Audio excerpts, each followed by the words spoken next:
Last time on FallenMarvel Reviews. It seems our heroes, FallenMarvel and Marv, are buckling under the pressure doing the review for this terrible movie. It seems they still have one more chance to see it through. Will they prevail? Find out on the exciting second part of FallenMarvel Reviews.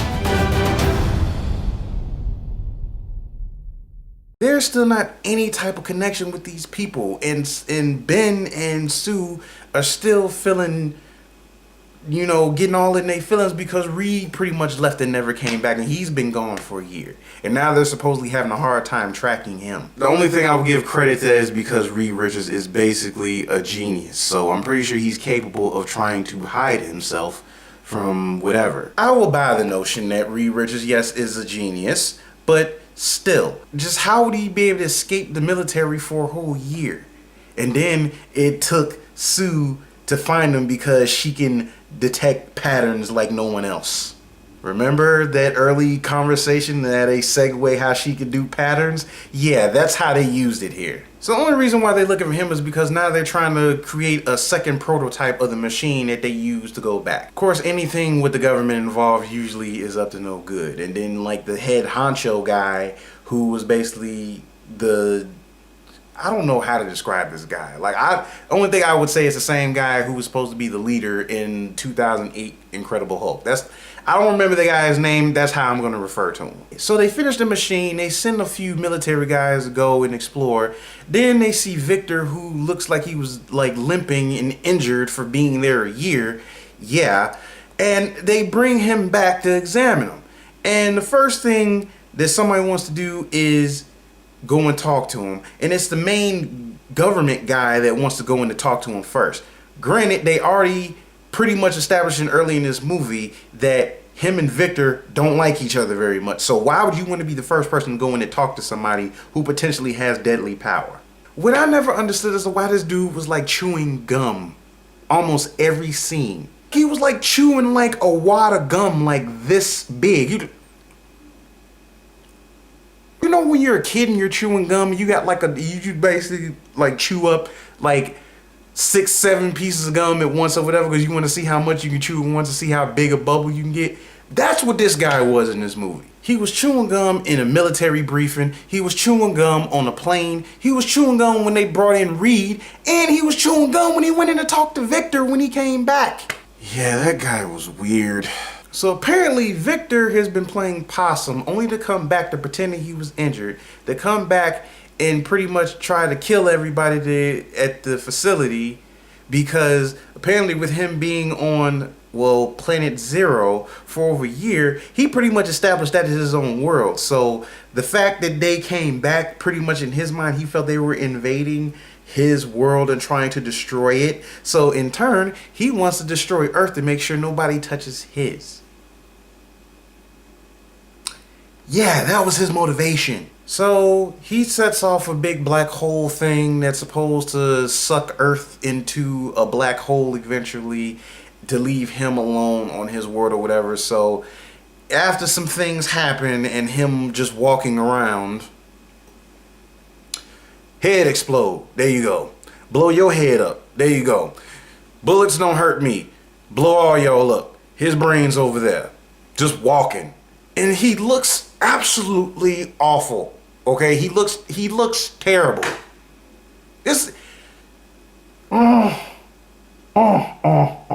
That whole green glow that he had with the goop and all that or whatever, I swear those effects were basically on par with the Green Lantern.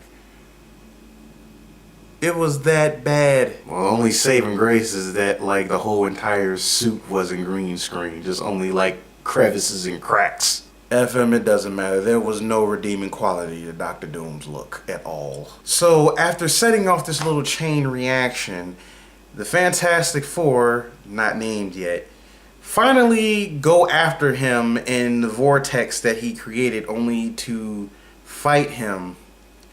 And apparently with him being on the planet for over a year, apparently he can control everything on the planet. So that's pretty much his power. He has like these weird telekinetic powers or something, and he can control the planet. I can't make this up. This happened. So after a very bland villain fight, they eventually beat him when they finally decide to work as a team instead of individually. And they pretty much make it back and everything is all peachy. They establish their independence from the military and now they have their own building to work in. And then they coincidentally hint at calling themselves the Fantastic Four at the end of the movie. And that's the movie that we got for this year for Fox's Fantastic Four reboot. Yeah, they really should have just called this movie The Stagnant Four. Now, for the record, I do not place any blame on the main cast for this movie because from what I've seen and heard about some of the actors is that they are capable of pulling off pretty good performances. All I could say is that I feel sorry for the main cast at this point. Now that we got this out of the way, I will establish a few good things that actually came out of this movie. One being Ben Grimm's look and personality. Now, had they really focused on characterization and really trying to flesh him out more, honestly, he was pretty much the most likable one in the movie. And the bad thing about it is that he pretty much was like this resented loner who pretty much had a chip on his shoulder, pun intended, and they never really explored that. And I really feel that was an opportunity wasted, and that sucked. In the very last scene when they were finally together and trying to come up with their own name or whatever, that was the first time that they actually showed any type of camaraderie with each other. It really seemed like that was like the first time they actually seemed like they were at least comfortable with what they were doing and what they were saying. And I'm sitting there thinking like, where was this throughout the rest of the movie? Now, those are the only two good things that came out of this movie. Now, I'm going to talk about some other bad things that I noticed while watching this. One thing that I noticed, and I just cannot for the life of me understand, was with Johnny's flame on. Why every time that he flamed on, it always looked like his mouth was open? It's like they told him whenever the effects were on for him to be the Human Torch, it's like your mouth need to be open. He wound up looking like the red tornado guy or whatever from Justice League. Or better yet, like the 90s Iron Man where he just had like the square eyes and mouth and had like, it was just filled with color and nothing else. That's what he looked like when he flamed on. And it really was distracting with already like subpar effects with this. I don't even see how they even messed up the effects. Marv, just calm down. I understand the frustration. I felt the same way while watching this movie, but just relax. So guys, I'm pretty much done talking about this heaping pile of manure plant. I'm gonna turn this back over to FM, let him finish it off and all this or whatever. Like, I'm done. Yeah, please hurry up and get me out of here. Like, it's kind of weird here. Oh, don't worry about it, FM. You'll get used to it eventually. Well, that time hasn't come yet. Get me out of here. All right. 1, 2, 3. Home sweet home. Marv, don't do that to me again without warning me first. FM, I warned you before. Marv, when did you ever warn me? Oh, how soon we forget. You know what? They gonna have to start just putting these scenes in the movie, because when the credits start, I want to go home. Well, Marv, it's just too bad that you're inside of my head, because you get automatically overruled on that account. Only time will tell. Hey, don't be playing around in there. Just wait. Oh. Well, anyway, pretty much all the points that Marv made in the review were pretty much valid, and I can pretty much back that up for myself, because at the end of this movie, I didn't necessarily hate it right away, but I didn't feel anything when the movie was over. In my book, that is bad when you actually can't even exuberate an emotional response when something is over. Like, I literally couldn't even feel anything or whatever. It was the most...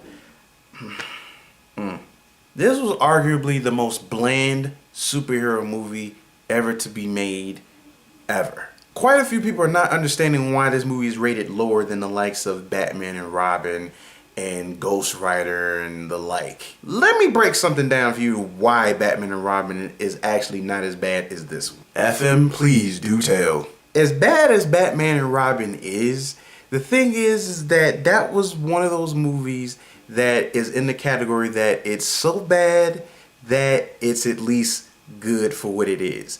And if you look at it as a comedy, it's gold. The movie is hilarious with how bad it is.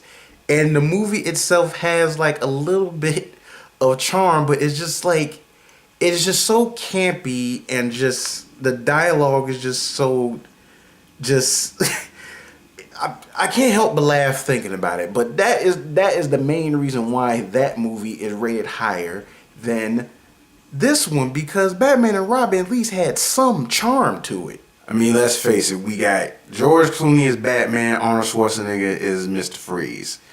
What more can you really get out of that in just not asking for a bad movie? You're preaching to the choir, Marv. Let's kick some ice.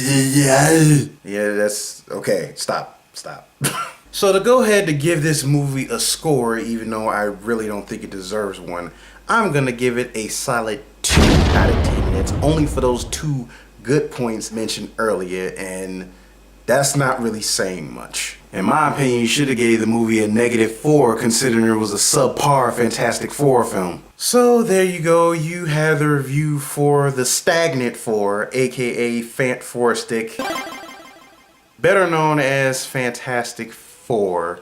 And I use that title very, very loosely. So if you guys have watched it, let me know what you guys think in the comment section. Like, subscribe, all those wonderful things. And remember to follow my advice to the next video. To go nerd, but nerd responsibly.